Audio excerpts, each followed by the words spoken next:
Radhe Radhe friends, हरे कृष्णा। राधा वल्लभ लाल की जय। राधा वल्लभ श्री हरिवंश।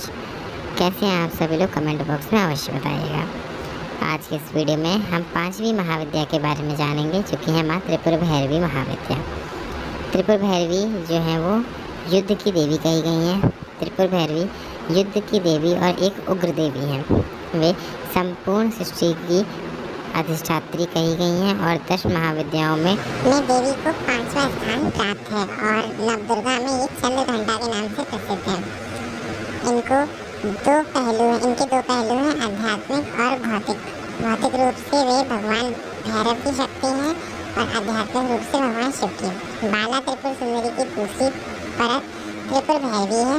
बाला त्रिपुर सुंदरी स्वयं एक त्रिपुर भैरवी के रूप में प्रकट हुई थी। एम का अर्थ है 8 से 15 वर्ष के बीच की बाला लड़की, यानी कि कुंवारी कन्या। 100 का अर्थ है प्रौढ़ा परिपक्व महिला। त्रिपुर भैरवी भैरवी में 3 शब्द शामिल हैं, भा, रा और वा। भा का मतलब है भरणम, रा का मतलब है रमनम और वा का मतलब है वामनम। भारण नाम का मतलब रचनात्मकता से, रामनाथ का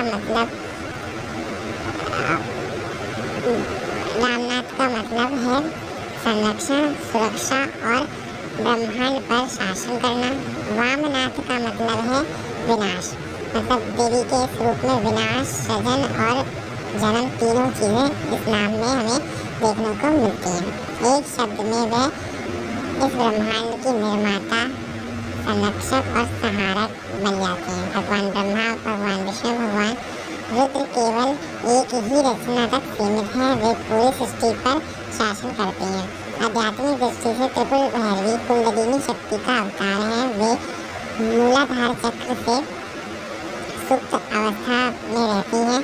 जब वे जागृत होती हैं तो शरीर के कठोर हलचल पैदा करती हैं और सहस्त्र चक्र में शिव के साथ एकाएक हो जाती हैं। कुंडलिनी शक्ति होने के कारण वे सर्प धारण करती हैं। वे 4 वाक में से परावाक की अधिष्ठात्री देवी हैं।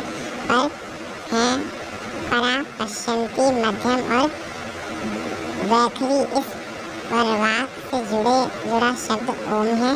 वे आपको भगवान से मिलाकर आपको भगवान का दर्शन कराती हैं।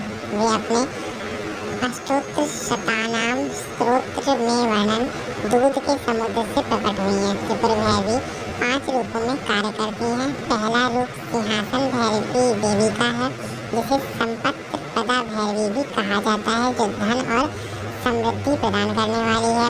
वह पूर्व में रहती हैं और अधिष्ठात्री देवी हैं। भगवान इंद्र और भगवान ब्रह्मा ने मुख्य रूप से उनकी पूजा की। उनकी 2 कोणियाँ भी हैं, चैतन्य भैरवी और नित्य प्रीणा भैरवी। दूसरा रूप दक्षिण सिंहासन प्रदा भैरवी कही गई है। दक्षिण सिंहासन प्रदा भैरवी वह दक्षिण में रहती हैं और भगवान विष्णु उनकी पूजा करते हैं, जिन्हें उनकी पूजा करके शत्रुओं का नाश करने वाली भैरवी कही गई है।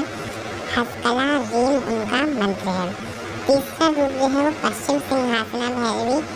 पश्चिम सिंहासना 60 फुट भैरवी या नित्य भैरवी के नाम से जानी गई है। वह पश्चिम में रहती हैं और भगवान रुद्र द्वारा पूजी जाती हैं। हसौ सहसा क्लाम रीम सह उनका मंत्र है। उत्तर दिशा की अधिष्ठात्री देवी भुवनेश्वरी भैरवी हैं। भुवनेश्वरी महाविद्या से भिन्न है। ऊपर की ओर देखने वाली देवी अन्नपूर्णा